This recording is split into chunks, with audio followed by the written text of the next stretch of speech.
and we're going to demonstrate that with the band, with a full band. And then we'll break up into segments like our guitarist, Ben, will show you his pedal board, how he gets a lot of those cool sounds, and how he uses electric guitar to really enhance the message of the song in those moments. We'll have a segment with drums and just hear the heartbeat of a drummer, of how he serves the song and serves the situation. We're going to talk about dynamics and timing, how to improve our timing, etc. So we're going to cover all that, all for the purpose of just hopefully becoming more effective at leading the people that God's called us to lead in worship week after week after week. And just asking God, how can we create an environment through this vehicle of music that makes it easier for our folks to really can be more effective at leading the folks that God's called you to lead in worship. So, in the complexity and the complications of making worship really like bigger, huger, And just as a guy that's been doing this for the last 20 years in the same building, I find myself, every couple of years getting insecure, going, man, maybe we need to keep making it bigger and bigger, and we need to fill up our stage with 20 more people, and we need cooler haircuts, and we need more wah-wah pedals, and, whatever, fill in the blank. I don't know if you've ever felt that. You probably have at one point or another, where you just go, man, we don't have enough. And I go to these conferences, and I have a chance to speak at some of these conferences, and I'll be honest with you, usually they're in these beautiful, amazing, gigantic buildings that I really appreciate and frankly covet slightly. I covet the staff and their equipment and their lights and all this great stuff they have, because then I go back to my church and I feel a little bit like Charlie Brown, Remember Charlie Brown's Christmas tree? Kind of like, it's a little bit like that. I go back to my church, which I love, but it's, it's a metal building that we've tried to, make it feel like a church, and it's metal folding chairs, and, we don't have an overhead projector anymore. We actually have a projector. It's cool. But I just think over the years, I would come back and just feel like it's not enough, but then I'd have to catch myself and go, wait a minute, time out. Man, when it was just a piano player and I was playing acoustic, and my pastor used to just lead us in choruses, and the presence of the Lord was just so strong and so powerful, and we never had a problem because we weren't comparing ourselves to all this other amazing stuff. That's the thing. There's all these amazing bands and amazing examples and models out there that I think are great, and they're very inspiring. But the good news is you don't have to be that. I don't have to be that. You can be who you are. I get to be who I am. We get to be who we are in Jesus, nothing more, nothing less. And we're going to talk a lot on this video about, working hard, trying to get our skill level, up to date, keep working on stuff. But in the end, I'm just trying to, like the Matt Redman song, I'm coming back to the heart of worship, and it's all about you, Jesus.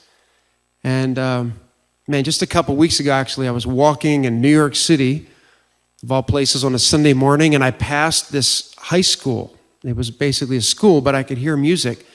And I stopped, and I opened the door and kind of peeked in, and it was a small church. I say small, probably about 100 people. And they're meeting in this high school in New York City. And it was just a gal on piano, a couple singers, and they were just worshiping God. And there was they did a hymn. They did a modern chorus that normally I'm used to hearing with electric guitar, but it was just sweet and encouraging to me to just hear people singing to God. Just that's what it's about. That's to define our role as a worship team. It's really to help people worship, help people sing. So just kind of repeat that after me. Our job is to just help others worship and getting them to sing. And it was just almost refreshing to not have all the trappings. And they don't have to be trappings, Adding lights and sound and gear and all kinds of stuff can be an addition, and it can be helpful in creating an environment that makes it easy for people to connect with God. But sometimes it can be a distraction because we get hung up thinking we need all this stuff. And so not just a couple weeks ago, not just that, but just in the last year or so, I've really been there's been Sundays where I just asked my drummer, you know what, we're just going to do a no drummer Sunday. And nothing against you, Carl, but I'll just have like a couple acoustic guitars, and because you can just hear people sing. And it just kind of bringing it back to the simplicity of just singing to your God and lifting your heart in song and just singing your prayers to God. And that's just really like the essence or the baseline of what we're trying to do. Now, everything else we're going to talk about here is how to enhance that. Because, music has the potential to like, oh man, just make that even stronger and to take people's minds that have been distracted from the things and cares of this world, and on a Sunday morning they show up, and musically we have the potential to create an environment, like through the vehicle of music, that helps people kind of cast their cares aside and put their doubts behind and set their heart and mind on Jesus and his presence, to borrow from the song. So that's where I want to start. It's conversation and community. Again, regardless of how big your church is, I'm going to say it again. Just picture yourself like you're the matriarch or the patriarch of a big Italian family, and you're just inviting them in to worship, come on into the Olive Garden kind of thing. Come on, have a seat. It's like that's the posture. Instead of we're on a stage and here we come and 1, 2, 3, 4, da, da, da, da, da. Maybe that works for you. Or maybe that's a cool Friday night thing, just a night of worship celebration, and that's awesome. But, when I have to go back to my church and it's the 8:30 service and there's maybe 300 people there, and sometimes I've tried to do that over the years thinking, yeah, I need to do that. I need to be more, And then I come home and I try to do that, honestly, and they look at me like, what are you doing? Their face is like saying, what are you doing? And I've just learned that, you know what? They don't want that from you. They don't want that from me. It's family time. Think of Sunday morning as like family time, man. It's bringing the family in. We're coming together, and we want to create a sense of community, and we want to facilitate this conversation between us and God and then each other. So I just want to take it back. The band's here, and I'm just trying to think of like going back in the day when my pastor first said to me, hey, Paul, why don't you come and lead us in a song or two while I pray for people? And that was freak out moment number 127 for me. It's just like, oh my God, I don't do that, I just didn't I was the guitar player, thank you very much. But what are you going to do? You're like on the mic. He said, Paul, why don't you just come lead us in a song while I just pray? Come on forward, those that need prayer. And I was like, oh my gosh, Jesus, I don't really do this. I love you, Lord. And just kind of freaking out. But anyway, little by little, steady by jerks, I got over that. But it was really, the bottom line is, you know what? It was really simple. I felt a lot of grace from people. My pastor gave me grace. Maybe you need to hear that. Maybe your pastor needs to hear that. I'm so glad I never applied to be the worship leader at a church. I just sort of said, I'll help out with the kids. I'll help out with kids' church or youth or whatever. Yeah, play guitar, sure. And they've given me a lot of grace because there was never really a job attached to it per se, So let's go back to the beginning when it was just like you and maybe a handful of friends and maybe in a Bible study, and it's like, I don't know, I could picture like me and guitar back in the day and Shannon Wexelberg. Many times back in the day, it would be my wife Rita, and it would be maybe another couple, and we would just lead worship on Sunday morning, nothing fancy. Didn't have a drummer, and so even a song like, even an up-tempo song, just on guitar, I'd be like, praises rising, eyes are turning to you. We turn to you. Let's do when we see you. 'Cause when we see you, we find strength to face the day.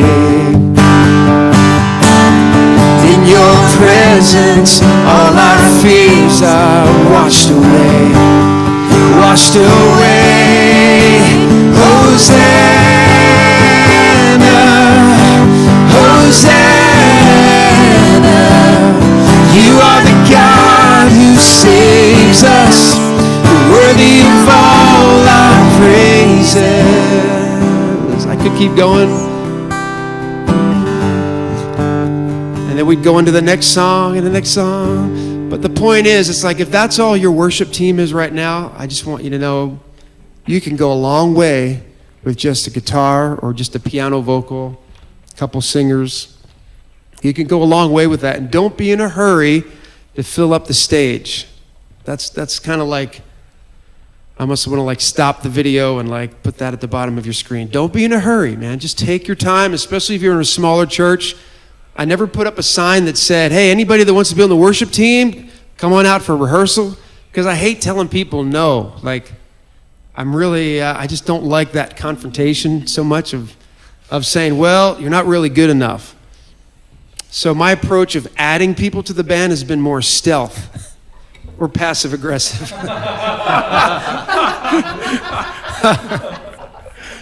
So I would, you know, again, if you're part of a mega church, you probably have an administrator or a human, what's an HR person or something like that. But if you're just a worship leader person like me and you don't have all those skills, my thing was, I'm just kind of on the lookout, kind of, not secretly, but just kind of paying attention to like new people that are coming to church. And I know that pretty much they can't sing. And I know none of those folks there play guitar. I know that. Oh, who's that new guy? I noticed this guy been coming lately. Somebody told me he used to play piano in a worship band in Colorado. And so I meet this guy. His name's Jared. I'm like, so I don't go up to him and say, dude, you want to be on our worship team? I just go up and say, hey, after church, maybe I'll make it a point. Hey, Jared, how you doing? Nice to meet you. So you're from Colorado, and I noticed you've been coming to church here for a little while. That's cool. Man, I don't know if I heard you play piano. Would you ever be into like just coming and hanging out at one of our rehearsals and just jamming with us? Yeah. Yeah? I think I could work that into my schedule. Think so? So, yeah, maybe just come and just jam, and no pressure. I mean, no, we're not going to jump in there on a Sunday morning, but just be fun to just kind of hang out and play a little bit, Okay, so what I'm doing, passive aggressive, I suppose, is I'm just kind of getting to know. I want them to just come hang out. We'll get to play on a Thursday night. I didn't say, you're going to be part of the worship team.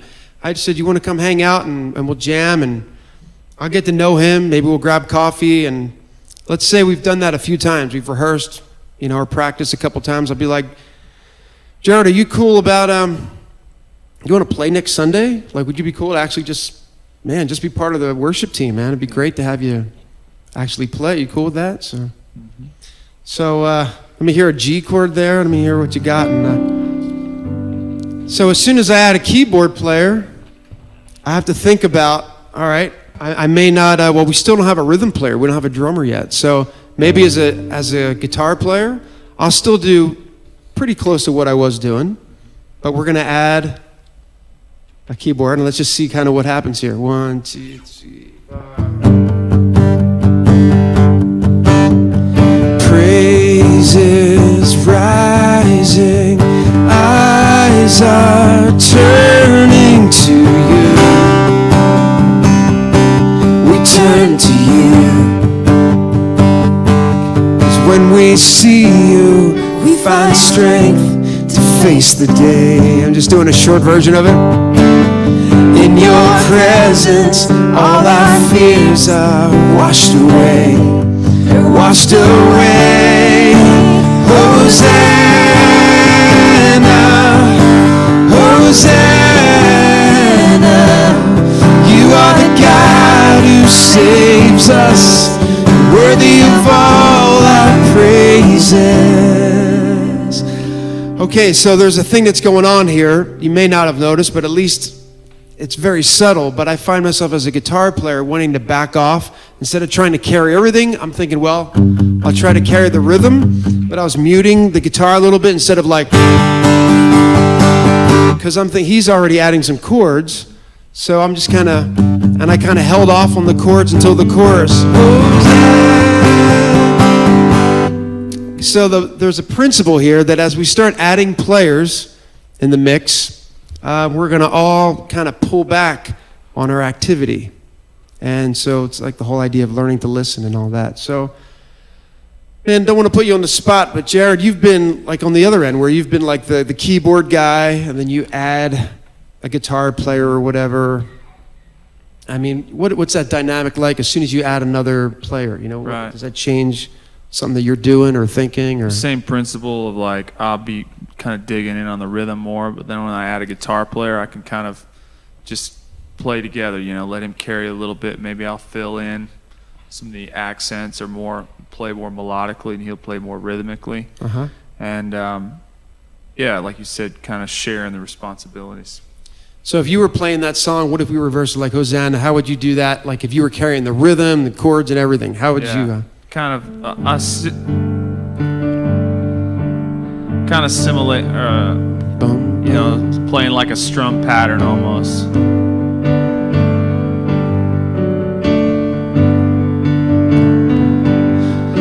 So he's filling in all that subdivision, right? Yeah. But as we add more players, then we have the freedom to sort of back off. So it's like a pizza pie, right? And we start off like this, cut it in half, and now we're going to cut it this way. So, man, all of a sudden we got a worship team of 3. Man, we go 6 months just every Sunday prayerfully putting our list together, worshiping God. Got a couple hundred people in our service. We practice every night. In fact, this is what we used to do back in the day. We would practice on Tuesday nights and Thursday nights because it was fun. You know, we were building our core.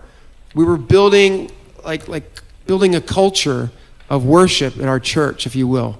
And I just throw that out there again as a principle or a concept that, man, if you're just kind of getting by and kind of rehearsing 30 minutes before Sunday morning worship, man, you're never going to get to a place where it just feels strong and solid and confident, and where you're able to just kind of relax a little bit. It's kind of ironic. Like you're more confident, but then in that confidence you can relax and be open to the Spirit more. Because when you haven't practiced a lot, then you're just preoccupied with, man, hope we don't mess up. Hope we can just make it through this song. But if you've worked together and you've practiced together, and so we would have these Tuesday night, Thursday night rehearsals for a couple years where, man, our kids were running around, messing up the chairs, and we'd put on like a kid's video or something, but we would just play, and then the band would jam and all that. But I'll touch on that later. But let's keep building our band here. It's like Legos. Let's keep adding. So notice we don't have a drummer yet. And, okay, I'm going to make a statement here.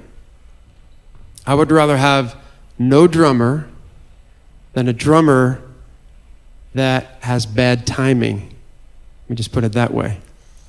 I don't want to say a bad drummer, because it's not necessarily that they're bad, but if they haven't really put the time and effort, or maybe they have, but it's still that they just can't lock into a metronome, then I would rather have no drummer, because as soon as you add a drummer, everybody's going to follow the drummer. You just feel that. And there's been a few times at our church where our main drummer couldn't make it, called the backup drummer, he couldn't make it, and so I thought, I would rather have no drummer than go for like drummer number 4 or 5. Do you know what I'm saying? So with all due respect, and so the bottom line, minimum acceptable level for a drummer, in my opinion, is they got to be able to play pretty close to a metronome. And that means they're used to practicing with either a drum machine or a metronome. So let's just say we've been doing this for a while. We still don't have a bass player. We've just been praying. We've been praying, God, send musicians, Lord, send musicians. And some of you you're right there, and you're just saying, where are we going to find someone? And anyway, all of a sudden this guy shows up. Actually, this happened in my church 17 years ago. A guy showed up and he had a jacket on, and the back said Zildjian, and that's the name of a cymbal. And I remember my wife and I going, hey, did you see that guy at church today? He had a Zildjian jacket on. Cool, like maybe he's a drummer. Seriously, I remember it like yesterday. So then they came back the next week to church, and so I made it a point, like after church, they're like, where's that guy? Oh, there he is. I found him, and I'm like, hey man, how's it going? What's your name? I noticed you've been coming out. Is your name Ben? Oh, hey Ben, I'm Paul. Hey man, good to meet you. And where are you from? And yeah, no, oh, you guys just moved here. Cool. Man, you got a Zildjian jacket on, man. You're not a drummer, are you? Actually, yeah. I'm a band director, and yeah, I play drums, play a lot of things. Really? Wow, that's so cool, man. Did you ever played like in a band or worship teams or anything like that? Yeah, actually, I was at a Calvary Chapel out in Arizona, and we used to play there for a couple of years. Like, wow, that's cool, man. Well, be great to have you just jam. It'd be great to get together and jam sometime. Maybe we usually get together like on a Thursday night. You cool? Like, what about next Thursday? You want to just come on out and bring your kit and just kind of we'll get to play a little bit and jam and see what I mean? I haven't made a commitment yet. I haven't said, do you want to be our drummer? So I'm just throwing that out there. These are just little things that I think you'll be glad in the long run you didn't speak too soon. Because it's easier to add than it is to undo. It's easier to add than it is to undo. Practice that hand motion with me. You guys know what I mean. I get these questions like, how do you ask a player to leave the team? I'm like, I know, that's really hard. So, Carl has played on just about every album I've ever done. Carl Albrecht, he plays on his worship team. He's played all over the world, and he's played on hundreds of albums. And so Carl, man, let's just talk about drums. All of a sudden, we add a drummer to the mix, and kind of give us like your perspective, philosophy, and like your role in a worship team. Yeah, I think all of us kind of relate to these situations you're describing, and probably for every instrument, especially drummers, don't be afraid to play simple. Worship leader, a band leader wants good time. They want you to play songs. They don't want you to play drum solos. And I think a lot of players forget that. Two, there's also a problem sometimes with drummers. They feel like, well, I can't play music, so I guess I'll play drums, which is dangerous too, because drums demand a lot of coordination. So it can't be like something you're just going to jump into, and it's good that you're looking for people that are qualified in some way. And that's very important. So really, drummers, keep it simple, play songs. I make it a point, like you say, practice with the metronome every day, even though I've been playing over 30 years. Still have a rig set up at home, my drum loops, a metronome, working on the rudiments, working on books, working on lots of songs, and preparing for what's going to make a worship leader, singer happy. Yeah. And it's always about serving, no matter what you're doing. So I don't really think about it just being drums, although that's the instrument that I play and I love it. I want the songs to feel great. So whether I'm working on chops and trying to play drum solos isn't the point. Just like I want the songs to feel great. So if it's just playing the same groove that I first learned, in garage, garage is Rockers 101,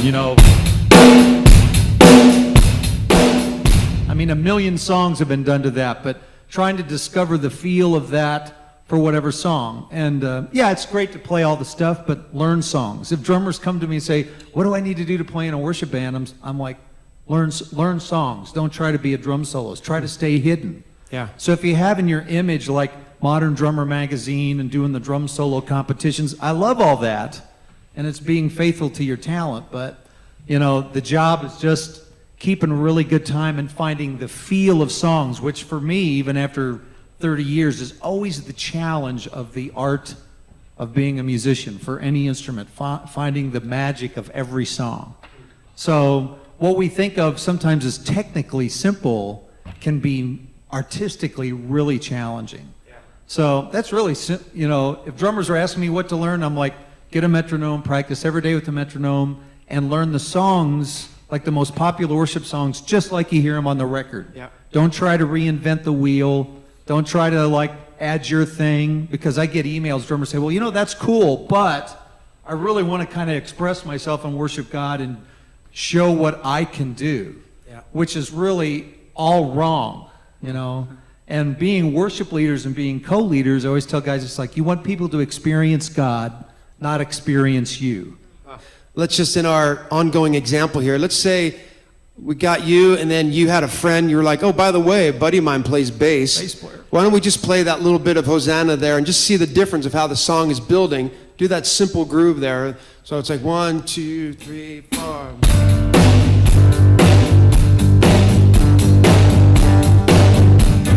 Keeping it simple. Here we go. Good morning. Praises rising.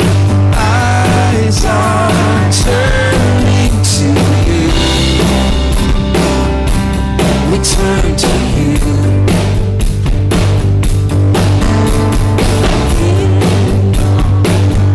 Anyway, blah, blah, blah. But already you can just feel that. I don't want to, just for time's sake, you can just feel, wow, just adding bass and drums. Man, now there's just like a foundation under us. But yet we did fine for 6 months. We were fine, just keeping it small, keeping it simple, singing, worshiping God. No shame in that. No apologies for that. It's good. And then we slowly waited and prayed. It's like God sent a drummer. Man, God sent a bass player. And Michael, he can play all kinds of things. But, okay, bass. I don't know, at some point I really want to kind of pick your brain as far as bass goes and all that, but is now a good time? Or? Sure. So, yeah, let's see. So all of a sudden, you come into this situation. What are you thinking as a bass player as how to contribute? What's your philosophy or your approach, Right, a lot of what Carl is saying is the same way I'll approach my instrument. It's all about just playing the song simply, locking in with Carl, not trying to... It's not as much of drawing attention to this instrument. This is a very supportive instrument. So I try my best to keep it simple. A lot of times bass players can get out of hand with all these things we learn, all these little fills and all these passing tones that we just throw in there because playing straight eights can get boring at times. But if you change your mindset to it's all about timing, it's all about the pocket, it's all about muting strings when you're not playing them and keeping everything clean and precise, you start focusing on those elements more than the flashy side of playing, which a lot of the times is more distracting than supportive. Yeah. So yeah, basically I'm approaching it that way. I'm trying to lock in with Carl, keep it simple, and hopefully not draw too much attention to bass solos. Right. Because then you'd be the electric guitar player. Right. Yeah. Right. I appreciate about bass players. It's like, that's why even, just can I hear just the two of you just do that G chord, just the opening of that? It just sounded so solid. Just your steady eighth note thing.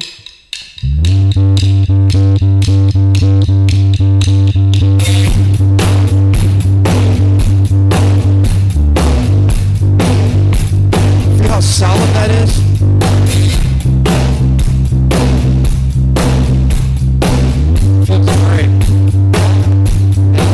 Keyboard player would just like add a pad on top of that maybe. Because there's some like eighth note movement, so maybe I won't do that.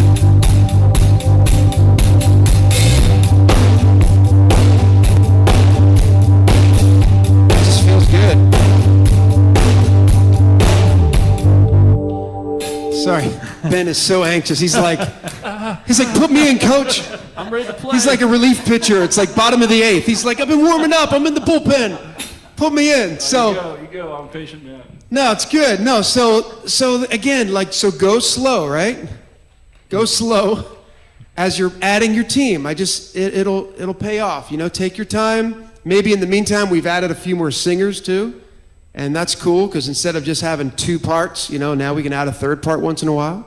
But we don't have to do three-part harmony from beginning to end either, right? That's right. So there's no rule that says, oh, great, we'll just do three-part harmony from the very beginning. But, a big part of a band, we're all like praying for that electric guitar player, and in my band back at church, back home, we've always got guys coming up, or there's Frank's daughter's playing electric guitar now. So we've got guys and girls coming up playing electric guitar. And so let's just say, man, here's a guy, Ben Gal. Actually, there was a time when I met him for the first time and thought, hey, man, had no idea if he could play. And we did a gig, and it was like, wow, just so appreciated his approach, his philosophy, the way he supported the song, the way he supported, as we talked about in songwriting, how all the elements work together to enhance the feeling of the message of the song. So, don't want to talk, but Ben, man, you're like, so you're part of the team. What's your approach? What's your just sort of basic philosophy as far as plugging into a team, electric-wise? Yeah, I think, I mean, we're all kind of chiming in on some of the same things as far as just fitting our role, finding out what our role is, and trying to fit it as best we can. For electric guitar, a lot of it, obviously I can get so many tones with the different pedals that I use, different type of amp, different types of guitars to color the sound in different ways.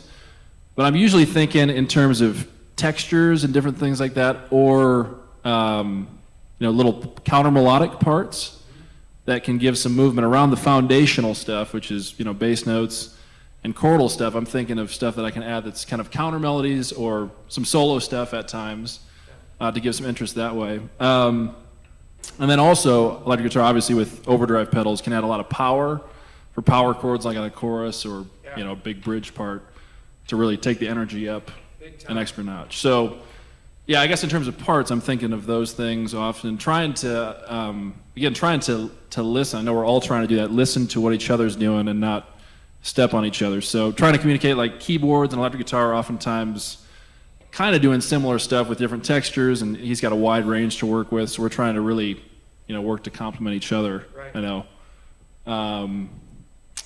So just trying to construct parts. No specific scientific method for coming up with parts, but just trying little experiment with little triad parts or little moving octave line things. Yeah. Just to give some melodic interest in a song. I do notice that when we're playing songs, Ben will rarely play the same chord I'm playing. So if I'm sort of the acoustic guitar guy playing basic first position chords, Ben will usually be up here.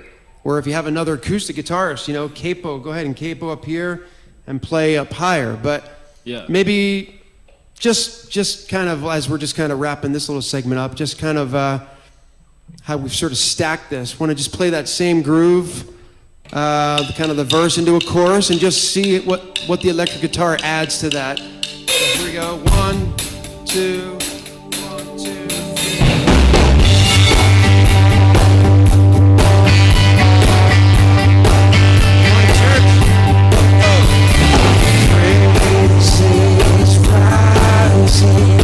Eyes are turning to you.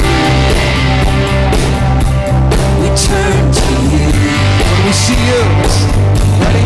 'Cause when we see you, we find strength to face the day.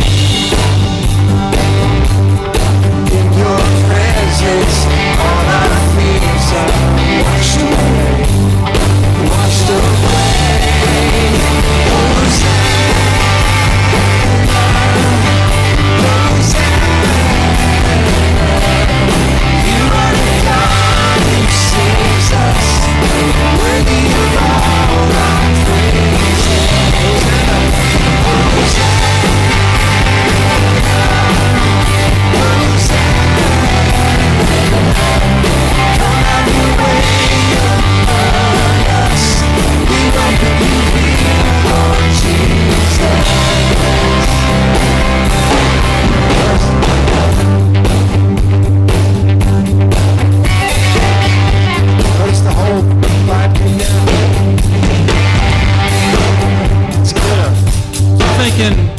Thinking verses are going. I mean, this isn't every song, but I'm thinking verses a lot of times, little parts, pre-chorus change of scene, try to come up with a different part for that pre-chorus. Right. Chorus hits, I can add a lot of power with those chords to thicken up the sound. Right. So that's cool. In fact, that's a concept that will probably repeat a lot, called think in sections.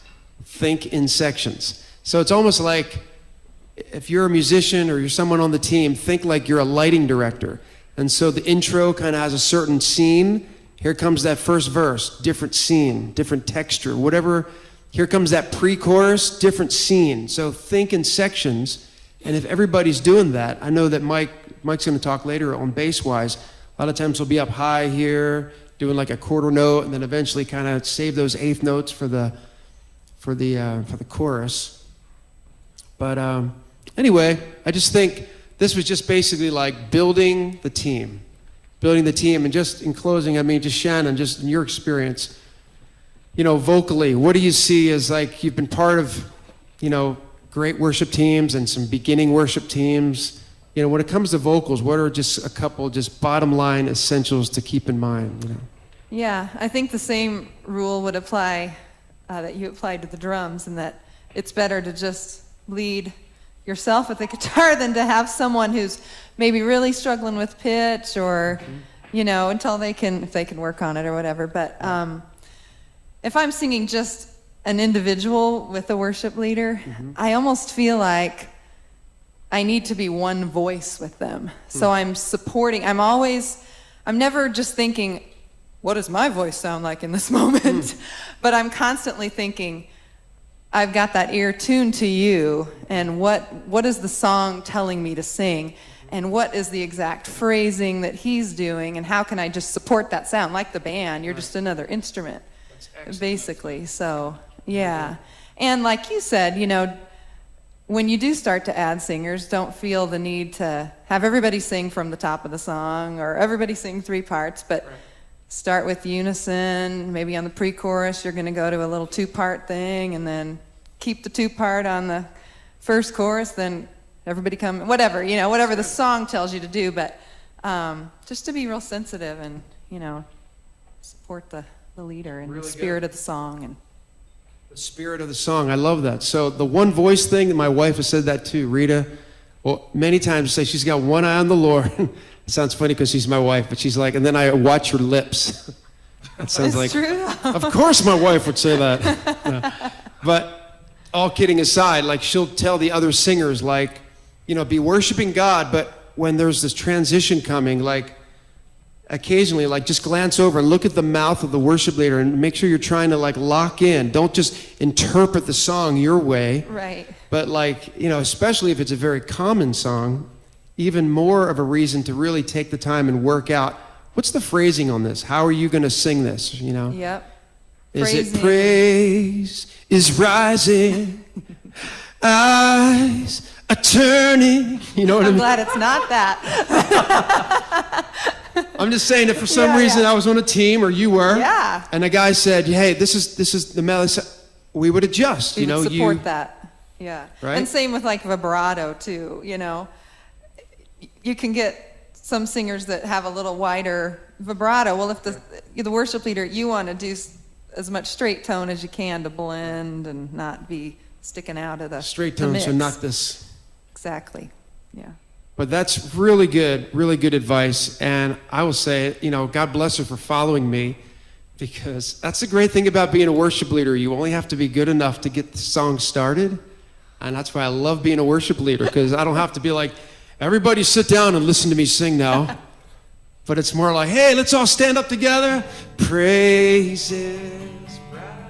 Get the party going. It's for like, wow, I'm Jesus. off the hook, kinda.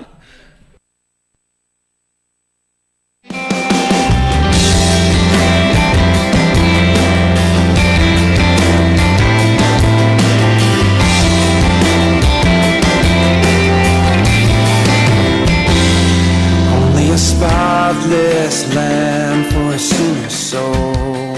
So in terms of excellence, it really needs to become one of the core values of our worship team. So each individual person on the team feels a sense of responsibility to become more skillful. Let's say if they're a drummer, that they're practicing with the metronome, even with a guitar player. A lot of times people practice stuff, but I always ask, are you practicing the right stuff? It's cool, you're sitting around, if you're a guitarist and you're like practicing all these, electric guitar riffs and stuff. But the fact is, 90% of the time, if you're in a worship band, you're playing rhythm guitar.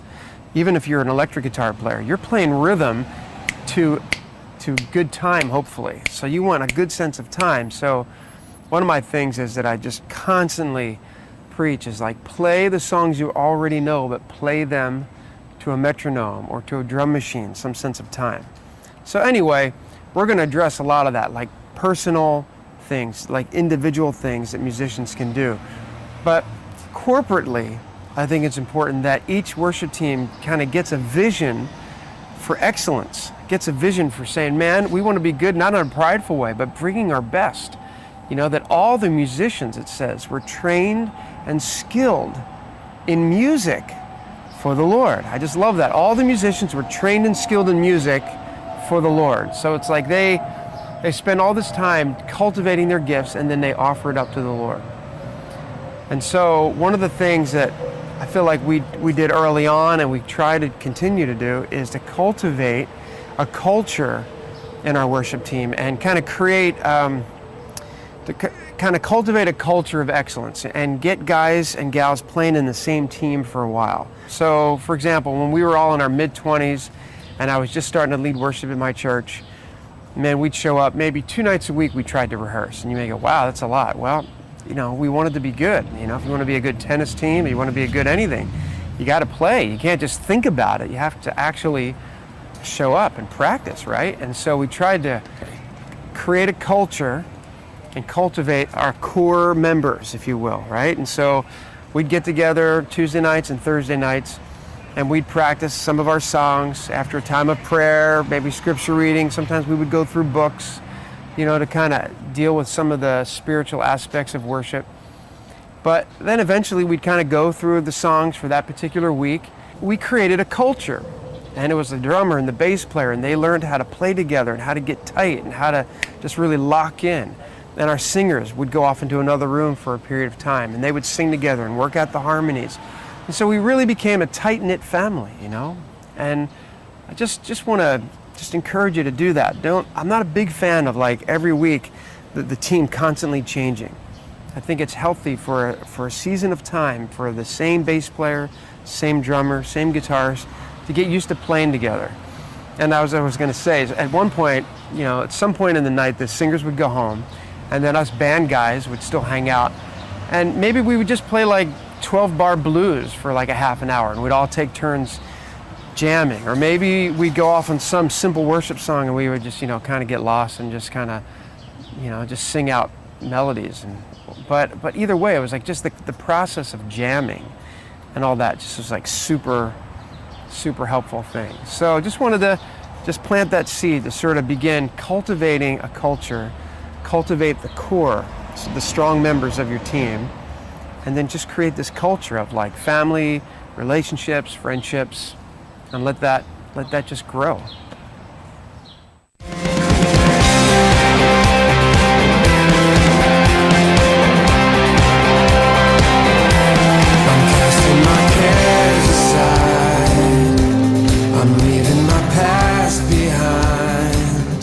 So we want to talk about how to get a good sound check, because before you can get things started, a lot of times, man, we shoot ourselves in the foot by hurrying up on a Sunday morning, and we just like get right into the songs or our rehearsal, and we don't take the time to make sure we hear ourselves, that we hear everybody else. And it's so critical, especially if you're the worship leader, especially if you're anybody on the team.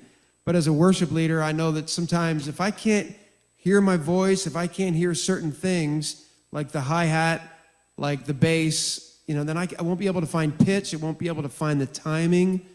So this is not the perfect sound check, but we're going to go around. This is the way we do sound checks, and it's pretty good. It works. So in my opinion, so a lot of times you got to start somewhere. So a lot of times maybe we'll just get a couple vocal mics going so that way we can hear each other. And we happen to have in-ears for this particular event, and we have a monitor guy, okay? Now, back in my home church, I use floor wedges, floor monitors. I don't have in-ears. So, but it's the same thing. I make sure that everybody in the band starts with. So maybe you can start with a couple vocalists, all right? So I turn to our monitor mixer guy. Tell me your first name again. Jesse. Hey, Jesse. So he's your new best friend. because obviously he's the one, he or she, whoever's going to be mixing for you, you know, they got you in the palms of their hands or their fingertips, and they can always pull you down. So just sounds like it doesn't even need to be said, but sometimes we get a little bit under pressure. We're intense, man. Just respect whoever's doing sound, whoever's doing monitors, whoever's doing front of house. Say, hey, excuse me, when you get a second, can you give me a little more of this? Should go without saying, but here we go. So Jesse is our monitor guy, so I'll just start making sure we all will go around. Can you guys hear me? Got Paul. Okay, and so everybody in the band will raise their hand if they're good. Actually, can you bring Paul down just a tad? Okay. So Michael wants less of me. No problem. No offense taken. Perfect, thank you. 1, 2, check, 1, 2. Everybody, we go around. Everybody good for starters? Yeah. Okay. can I hear everybody else's mic? Just kind of. Hey, Paul. Hey, Michael. hey. Check 1, 2. Okay. Hey, hey, 1, 2. Got me. You got Ben, Carl. I'm good. Okay. Can you hear me? I'll take right, maybe just a little more of Carl. Check 1, 2. Hey, Ben needs more Carl. Yeah, perfect. Thank Beautiful. you. Okay. Good.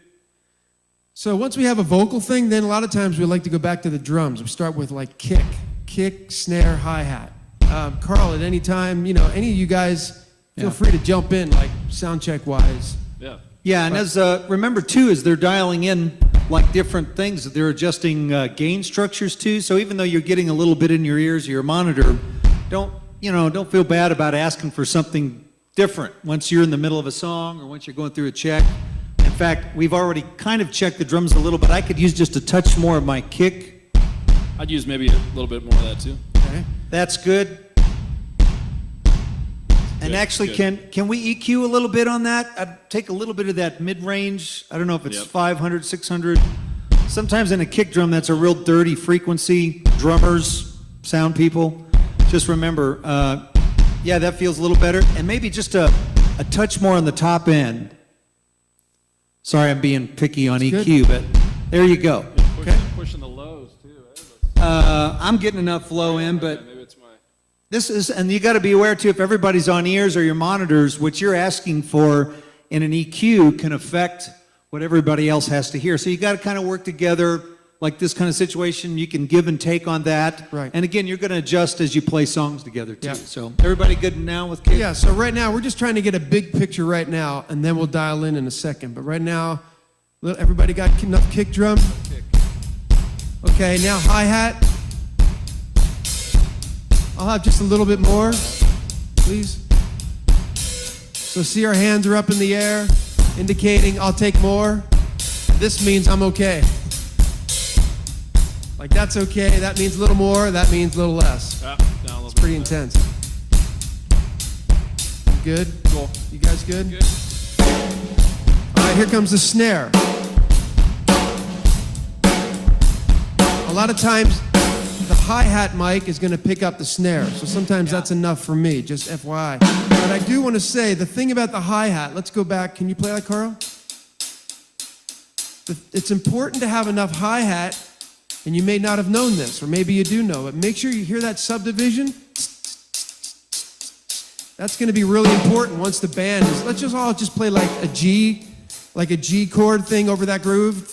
1, 2.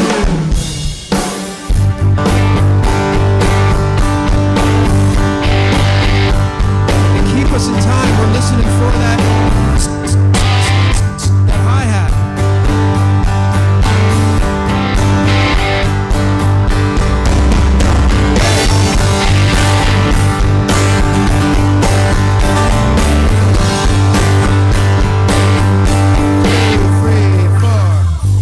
Just wanted to make sure that hi-hat, make sure you're getting enough of that, because you may not have known you needed that. Singers, too, background singers, make sure you're getting that. I think it's really helpful so that you don't rush ahead, sonically. So Take just a little less kick and snare, just a bit less. So as he's playing,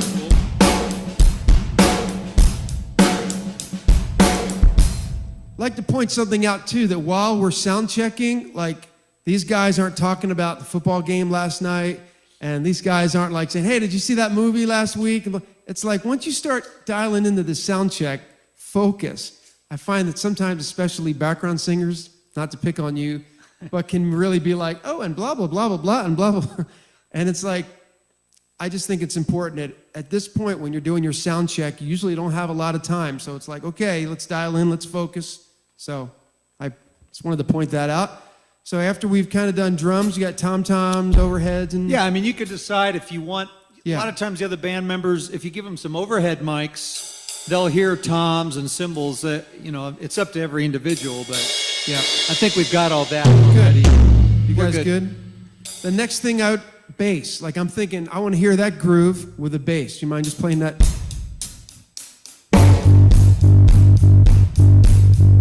Okay. So I'm thinking, yeah, I can hear that. I'm good. So I just let the monitor guy. Yeah. You good, Jared? Cool. All right, now acoustic guitar maybe. Now where'd you go to, like 6? So acoustic guitar. Just picking a random progression. Anybody want more acoustic? Everybody good? So a little more acoustic. Okay. Get there, and then let's think about the piano. The piano.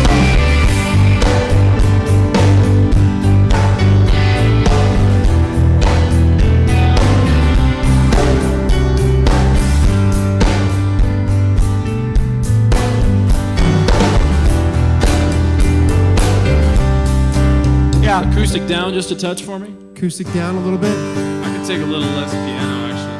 Yeah. Yeah, split the difference on the piano. You can come back up just a notch, Jess. Yeah. Beats down a little bit. Yeah, that's working. Yeah, and this is good too because like don't play for 10 minutes if you're dialing in a sound check. You know, sometimes bands just want to jam. Don't jam for 10 minutes. Work with your engineers, really get that mix. Stop after 4 bars if you can't be clear about what you need to Right. communicate. So, Right. Really yeah, good. Cool. So anything else? Anything we're missing? Electric guitar? Stems, I don't think we got. I'm going to take just a bit more electric. A bit more Always. electric? Let's not skate through that too quick.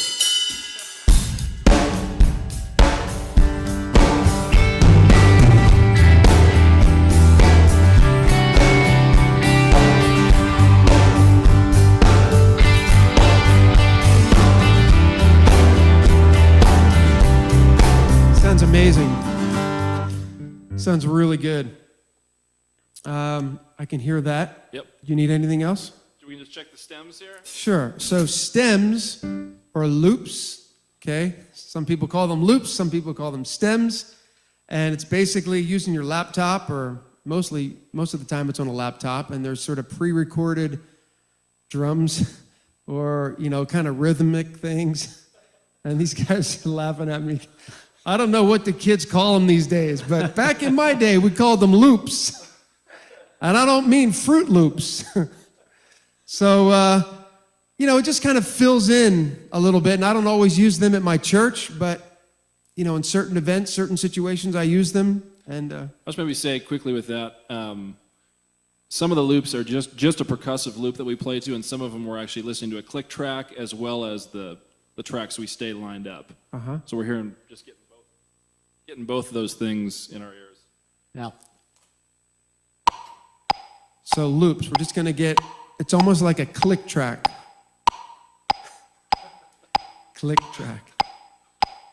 That should be good on rolling click. to you there. I'll have a little more loop, please. I've got plenty of click, but no loops yet. I have nothing yet. I have nothing. So we're indicating we want more by the lifting of the hand. Wow, that's plenty. I'll have a little less. Thank you. Thanks, Jess.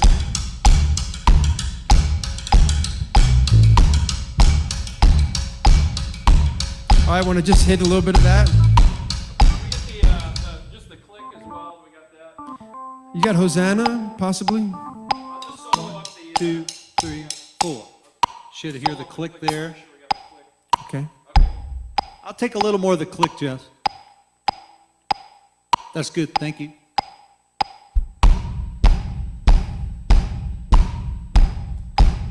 Good. All right. How about the Hosanna click, possibly? Or loop? Okay. 1, 2. So there's, I don't know if you can hear that. That's kind of this beginning of Hosanna. Carl's counting off.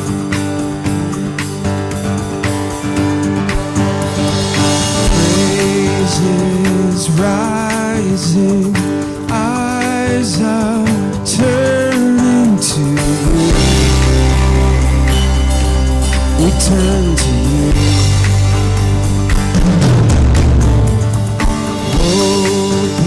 a little more loop, please. Hearts are yearning for you. We long for you. Thank you. 'Cause when we see you, we find strength to face the day. In your presence, all my fears are washed away. Washed away.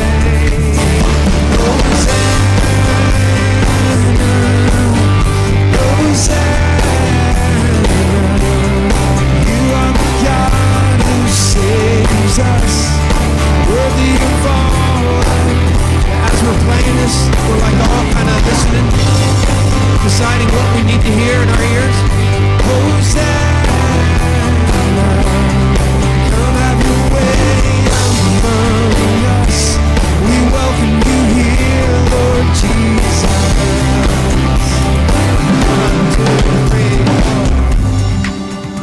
So right about there is a good time, like you just do a little bit of a song, and that's where you can maybe just tweak a little bit more and just decide, are you good, Carl? You got everything you need? I could use a little more of Paul's lead vocal. Okay. Just a touch. Anybody else want something different? Yeah, I'll take more of Paul's vocal as well. 1, 2. Yeah, I'm with you. Okay. Wow, yours is pretty hot. Yeah? It's nice. I think another thing on what you're saying is it's important that you start, when you're starting sound check, starting with the open mics. Yeah. Especially like the lead vocal Yeah. and the background vocals, getting those straight, because as you start checking the rest of the band, the stage volume and bleed, everything starts playing into that. So if you don't start with that, you get a ton of kick, and then you start checking your mic, you're going to have a ton of kick on top of that. So you're saying always start with the mics first. Yeah, it's great to start with open vocal mics as a reference point. What does open vocal mics mean? Like, as opposed to, like, you don't want to start with that open hi-hat mic. You're wanting Right. just your vocal mics. Right. There is no such thing as a closed vocal mic. Like, there's no pickup you can put on your throat. I just wondered if it was a term. I want to make sure. Nah, I just made that up. Open vocal. Pretty cool. Openvocal.com. Yeah. Hey, Jess, could I get a little more drum overheads in the drum mix, please? Any other quick, that's good, Michael. Any other things sound check wise that in your experience you're like, man, here's one more thing, or Jared, any of you guys? Just one quick Keep thought it- on. Go.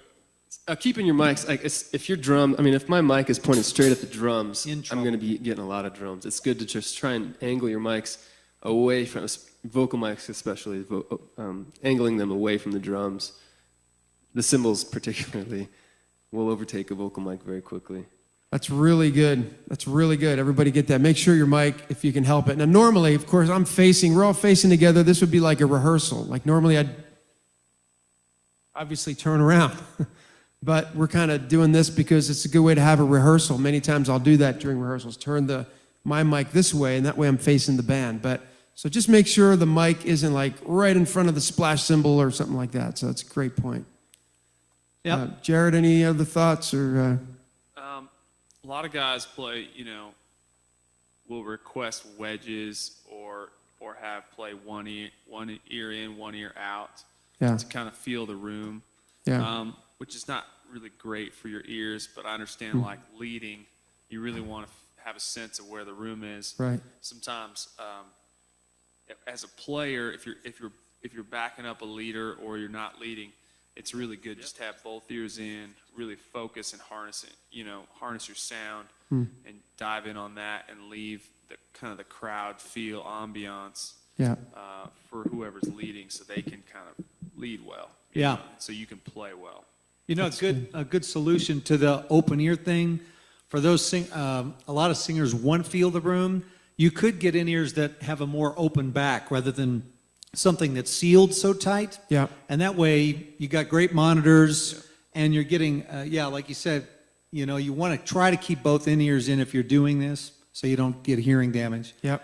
But you can find them where they do open up the back more. So Another trick, of course, is if you are using in-ears, having a mic or two that's like discreetly pointed towards the audience, and you ask the monitor guy for a little bit of that in your ears. That way, like Jared said, as a worship leader, it can be odd. If you can't hear people singing, it's hard to get a sense of where the room is and where you need to go. So Very, very important. Yeah. Any other thought, Ben? I'd say just if you are using open wedge monitors, to err on the side of not tons of volume at first. Because if everyone's getting, it can become an easy volume battle with everyone's wedges on stage.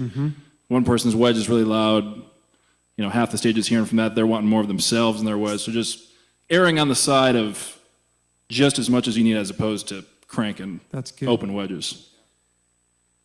That's really good. Start off, don't expect to get 100% of what you want, monitor-wise. Like, I find that, if you can get 80% of what you want, be happy with that. Yeah, absolutely. Get it close there, but don't get all frustrated and be like, I still can't hear myself, and all I hear is the drums or blah, blah, blah. It's like, man, if it's pretty good, then, like, at some point you have to go, okay, we got to get started. But do take as much time as you can. That was the point of this little exercise here, is to say, take the time to hear yourself, again, from a worship leading standpoint. If I can't hear myself, if I can't hear the timing, if I can't hear the players, and especially if I can't hear my voice, the pitch, man, it messes me up. And instead of like relaxing in my spirit and being able to just freely kind of encourage people and do the things that we've been praying about doing that week, and longing to see people connect, man, it becomes, instead, I'm just fighting to get through the song. I'm just like, I can't hear myself. I wish I could. I can't hear myself. It's almost over. If I can just make it through the song, Seriously. And it's just like, I've been there, and it's frustrating because you don't feel like, Yeah. And it all goes back to just taking the time this time. So, cool.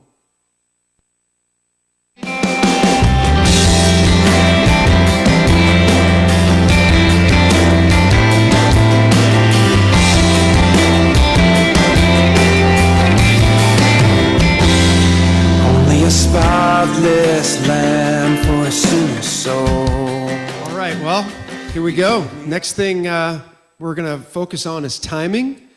A lot of what this video is about is just focusing on the basics. Mastering the fundamentals is such a key. A lot of times we're looking for that secret. We could just find the 3 secrets to effective worship leading, or the 7 mysteries and secrets to effective worship band workshops. And it's funny, we can go our whole life like guitar players. We're always looking for that ultimate guitar, or, we just can be that way. We think it's going to be the gear. We think it's going to be that. We think it's going to be that. And you know what? Just like a lot of things in life, it comes back to just mastering the fundamentals and just hitting those basics again and again. It's like, a good tennis player goes out and hits 1,000 balls a day. Phil Mickelson, he goes out and he hits 1,000 balls a day on the driving range, even after he's winning all these tournaments, So one of the primary, foundational, fundamental things that we can't get away from, and don't turn this off because you're going to go, oh my gosh, but it's timing. It's timing, man. It's getting good timing, man. It's like if you didn't do anything else, if you only do one thing to, after watching this video, if you just started working on your timing and practicing everything you know now, but to a metronome, singing to a metronome, playing to a metronome, or a drum machine. See, back in the day, it used to just be metronomes. Remember those tick, tick, tick, tick? Now they've got all these cool, like, and you can practice guitar, keyboards, all these fun loops, cool loops or grooves or whatever you want to call them. So it just makes it more fun to practice and work on your timing. So I'm just going to talk about timing, and I know a lot of times when I think of timing, of course, as an acoustic guitar player, man, just fundamentally, if I just wanted to give you a homework assignment, if this was like worship leader college, I would say over the next 6 months, just focus on 2 things. Get in the Word of God, memorize Scripture, and play all the worship songs you already know, but to a metronome. I mean, that would be enough. It's like for the next 6 months, forget about everything else. Just get your heart right, get your heart in the Word, and then on the musical side of things, practice your primary instrument, practice all the songs you already know now, but practice them to some kind of a time thing. So as a guitar player, that's what I'm trying to do. That's 95% of a worship leader, acoustic guitar guy, or a keyboard guy. or girl, excuse me, is just being able to play with confidence, get that song started, you know.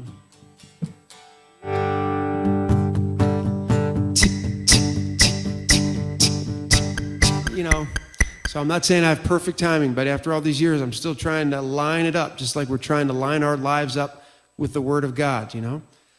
So I think the first place I want to go to talk about time, Brother Carl. Brother Carl is like he's the timekeeper. So, man, like I said earlier, I'd rather have no drummer than a drummer that can't keep time. So preach it, brother. Wow. Well, yeah, good time, good grooving really comes from the whole band doing it. So to help the drummers out a little bit, you know, having every player work on it, like you said, is very important. Like strumming, how you comp chords on the keyboards, how bass players locking in, etc. That all helps. But yeah, the drummer's going to drive the bus. If the drummer's time is floating, no matter if you guys got it together, it's just going to feel weird, and that's why you say you'd rather not have a drummer than somebody that's not doing that. And the way to do that is really to work with the metronome, drum loops, every day. And I think you made a good point a while ago. It's just like, well, I keep doing this, and it's true because it's like athletics. You know, you got to keep lifting weights. You work on your sport. Musicians, you keep working on the craft. You know, don't quit. So there's tons of material nowadays. There's really no excuse except your own, you know, laziness, or like you maybe feel like, well, I'm too old to learn that, or maybe I'm afraid. And I always encourage my students and people at the conferences, like, you know, don't be afraid. Get a drum machine. And it's amazing, at every conference, if we ask them to raise their hand, at least a half to 3/4 of the people are like raising their hands, no, I don't practice with the metronome, I don't have that. And then sometimes you get the argument, well, it's not very spiritual. And I'm like, you know what, that doesn't wash, that's just a lame excuse. God even says in the Word, He gifted His people with skill for the things that He's called us to do, and yet they were disciplined and working it out. You know, even the Levites, it says students and the teachers were, you know, practicing, were working their skill to be able to perform. So yeah, drummers, you got to do this every day. You know, get a practice pad. You know, you're hearing the click track, and bam, you know.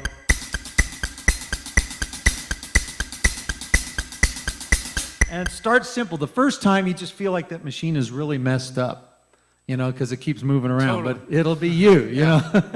Take it back to the store and go, this is broken. It keeps speeding up, keeps slowing down, you know? Yeah, it's weird. But, you know, you just have to take your time, start at slow tempos, try not to fight it, start with very simple patterns on a practice pad. Like I said, now they make machines. Yeah, they make machines where you can practice on the pad that triggers a little metronome, and it'll show you like whether you're rushing or dragging the time. Wow. So they have a thing, I think one company calls it a beatnik, and Roland Instruments makes one, and even a lot of the electronic drum sets have a groove detective. Mm-hmm. So there's all kinds of tools, like if you're really struggling with that will help you learn that. But you know, if you're on a budget, you can get a simple digital metronome and start with slower tempos. And I always have mine subdivide the time, like you hear here. 1 and 2 and 3 and 4 and maybe at first just start with your lead hand, like you're going to do on the hi-hat, even if it's on a practice pad. And the main thing is to relax. Never play, you know, you're hearing a metronome go tick, tick, tick, tick, but music doesn't do that. It has to be tick, tick, tick, tick, da-dee, da-da. So even as a drummer, I'm thinking melodic. Da-dee, boom, boom, boom. You know, I think of bass notes. I think of guitar strumming. And that's what your lead hand is doing.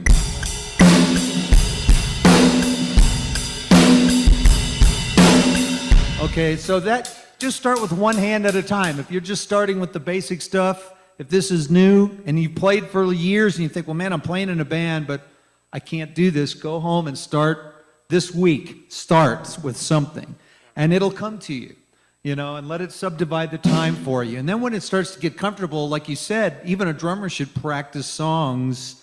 You know, I'll do that. Like I'll mark tempos at rehearsals that match the songs. And then I'll go home and just sing to myself and play those grooves and watch